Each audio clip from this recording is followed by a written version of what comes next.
अस्सलाम वालेकुम, आप सब व्यूअर्स का वेलकम करती हूँ अपने किचन में एक न्यू रेसिपी के साथ। व्यूअर्स, आज की रेसिपी में आपके साथ शेयर करूँगी प्याज का पराठा, जो कि हम रेडी करेंगे गंदम के आटे से, और ये बहुत ही क्रिस्पी और यमी बनकर रेडी होता है। चलिए शुरू करते हैं आज की रेसिपी। यहाँ पर एक मीडियम प्याज लिया था, उसको मैंने ब्रीक स्लाइस में कट कर लिया था। आपने इसको चॉप नहीं करना, आपने इसको स्लाइस में कट करना। जिस तरह मैंने किया है, इसको कट करने के बाद अच्छे से वॉश कर लें।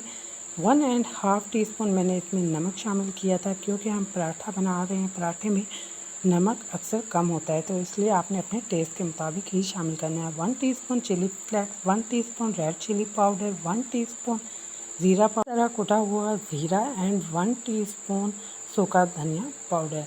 और वेजिटेबल में मैं इसमें डालूँगी 3 से 4 बारीक कटी हुई हरी मिर्चें और एक मुट्ठी बारीक कटा हुआ हरा धनिया। इसको अच्छे से वॉश भी कर लिया था कट करने के बाद, और इसको आपने अच्छे से ड्राई करके शामिल करना है, क्योंकि धनिया में पानी वगैरह होता है तो हमारा पराठा टूट भी सकता है। अब सब स्पाइसेस को अच्छी तरह से चम्मच से मिक्स कर लेना है। जब तक कर रही हूँ मिक्स, अगर चैनल पर न्यू है तो प्लीज़ चैनल को लाइक, शेयर और सब्सक्राइब ज़रूर कर लिया करें। का आटा जो हम डेली रूटीन में रोटी बनाने के लिए इस्तेमाल करते हैं, वही मैंने एक पेड़ा लिया था, और एक पेड़े को हम 2 हिस्सों में कट कर लेंगे।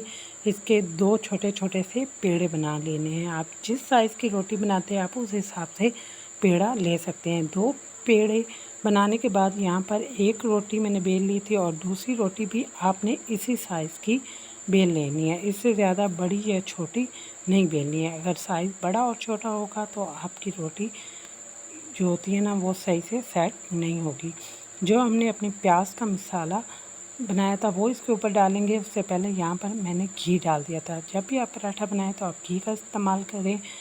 आपका जो पराठा है वो बहुत ही सॉफ्ट और यमी बनकर तैयार होगा। यहाँ पर सारा का सारा हरी मिर्चों और प्याज का जो मसाला था वो मैं इसके ऊपर डाल दूँगी।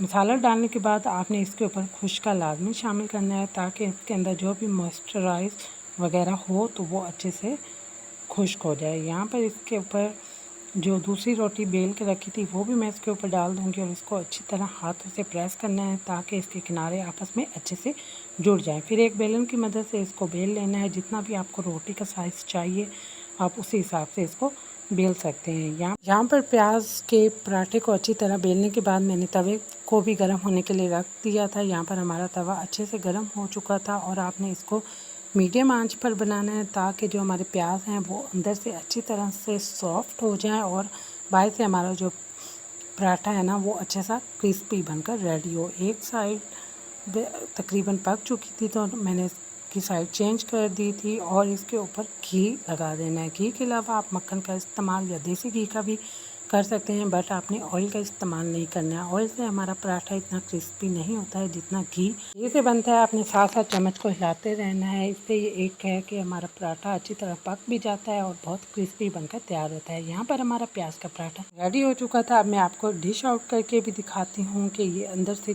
कितना ज़बरदस्त बनकर तैयार हुआ था। एक पिज़्ज़ा कटर की मदद से मैंने इसको 4 हिस्सों में अच्छे से कट कर लिया था। इससे कि बच्चे भी बहुत शौक़ से खाते हैं, और इसकी लुक भी बहुत ज़बरदस्त आती है, और अंदर से भी आप देख सकते हैं कि इसकी लुक कितनी ज़बरदस्त आई थी।